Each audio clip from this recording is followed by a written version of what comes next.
మీకు తెలుసా, ఇండియాలో ఇన్సూరెన్స్ అనేది అమ్మబడుతుంది, కొనబడట్లేదు. ఇండియాలో 70% మిడిల్ క్లాస్ పీపుల్ ఒక్క మెడికల్ బిల్ దూరంలో ఉన్నారు మిడిల్ క్లాస్ నుంచి పూర్ క్లాస్కి పడిపోవడానికి. కెరీర్ స్టార్టింగ్లో నేను చేసిన తప్పు మీరు చేయకండి. చలో ఆఫీస్కి వెళ్తూ మాట్లాడదాం.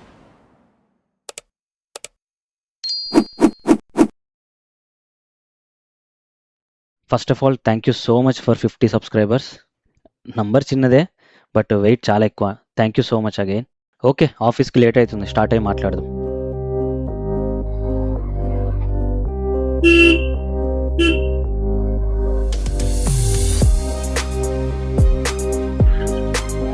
చెప్పడం మర్చిపోయినా, మార్నింగ్ జిమ్కి వెళ్ళినాం.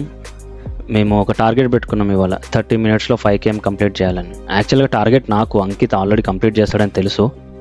So he completed in 27 minutes 30 seconds. నేను 32 minutes 30 secondsలో కంప్లీట్ చేసిన. కమాండో అనిపించుకుండు. ట్రాఫిక్ ఎట్లుందో, అట్లీస్ట్ 1 hour పడుతుందేమో ఆఫీస్ పోవడానికి. సో టాపిక్లోకి వస్తే, హెల్త్కి ఎండ్యూరెన్స్ ఎంత ఇంపార్టెంటో వెల్త్కి ఇన్సూరెన్స్ కూడా అంతే ఇంపార్టెంట్.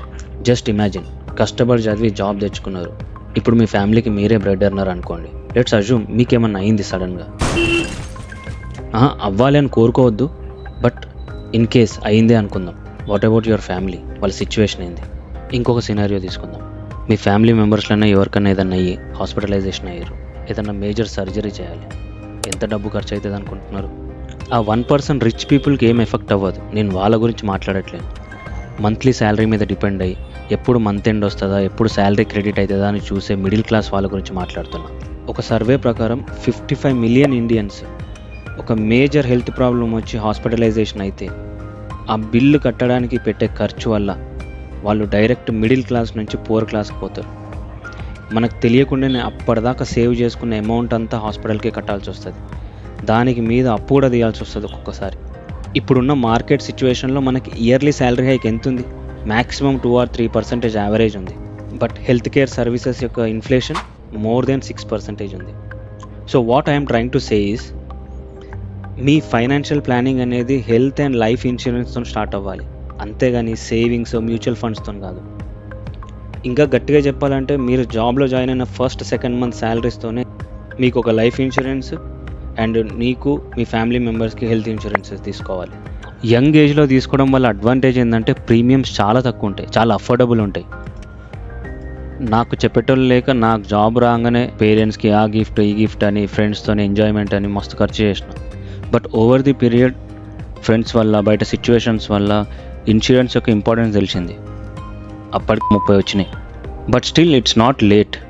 ఓన్లీ థింగ్ ఏంటంటే 25కి తీసుకోవాల్సిన ఇన్సూరెన్స్ 30కి తీసుకుంటే ఒక 20 to 30% ప్రీమియం ఎక్కువ కడతాం.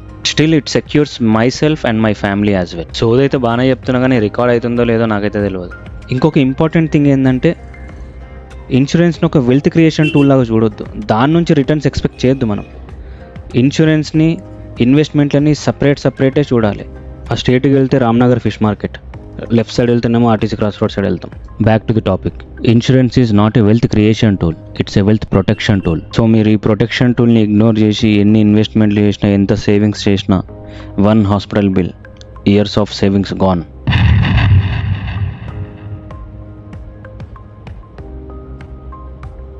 ఇది one of my favourite flyover.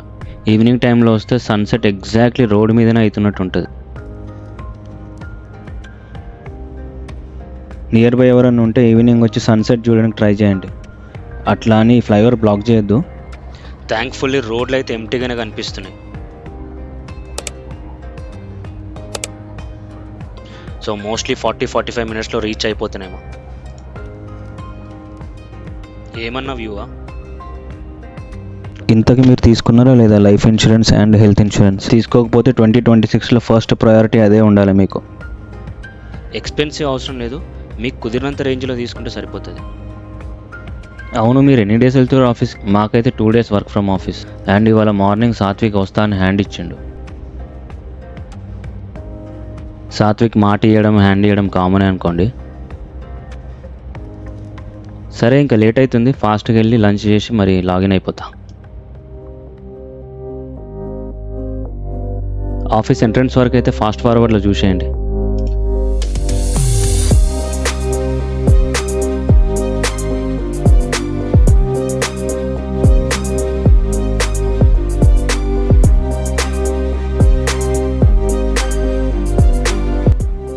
Forty 45 minutes అనుకున్నా, నాకు తెలిసి 1.5 hours అవుతుంది.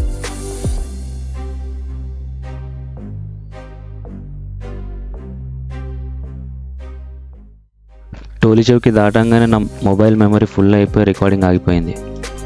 లైఫ్ కూడా అంతే, ఇట్స్ ఫుల్ ఆఫ్ అన్సర్టనిటీస్. ఎప్పుడు ఏమవుతుందో తెలియదు. So safeguard it with an insurance.